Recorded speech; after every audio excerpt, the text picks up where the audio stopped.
প্রধানমন্ত্রী নরেন্দ্র মোদী শুক্রবার কলকাতায় 3টি নতুন মেট্রো রুটের উদ্বোধন করলেন, যার মধ্যে কলকাতার নেতাজি সুভাষচন্দ্র বসু আন্তর্জাতিক বিমানবন্দরের সাথে প্রথম সরাসরি সংযোগ ব্যবস্থা অন্তর্ভুক্ত। প্রধানমন্ত্রী নতুন রুটগুলিতে কার্যক্রম শুরু করার জন্য সবুজ পতাকা উড়িয়েছেন।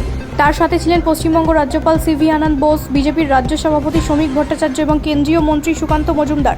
গ্রিন, ইয়েলো এবং অরেঞ্জ লাইন জুড়ে বিস্তৃত 13.61 কিলোমিটার দীর্ঘ নেটওয়ার্কটি 1984 সালে শুরু হওয়া শহরের মেট্রো যাত্রা একটি গুরুত্বপূর্ণ মুহূর্ত হিসেবে চিহ্নিত।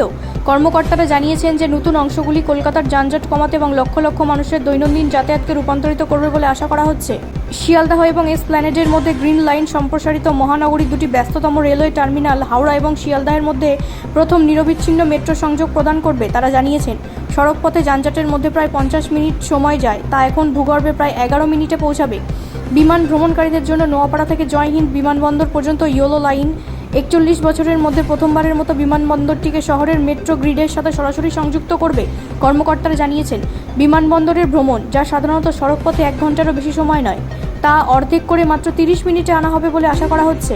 তৃতীয় করিডোর অরেঞ্জ লাইন কলকাতার পূর্ব ও পশ্চিমের মধ্যে নির্বিচ্ছিন্ন যোগাযোগ নিশ্চিত করবে, যা সাম্প্রতিক বছরগুলিতে ক্রমবর্ধমান নেটওয়ার্কের ক্ষমতা বৃদ্ধি করবে। এদিকে মুখ্যমন্ত্রী মমতা বন্দ্যোপাধ্যায় উদ্বোধনী অনুষ্ঠানে উপস্থিত ছিলেন না, কারণ বিজেপি শাসিত অঞ্চলে রাজ্য থেকে আসা অভিবাসীদের হয়রানির অভিযোগ তুলেছেন তৃণমূল নেতারা। ব্যুরো রিপোর্ট, রাষ্ট্রীয় প্রসার বাংলা।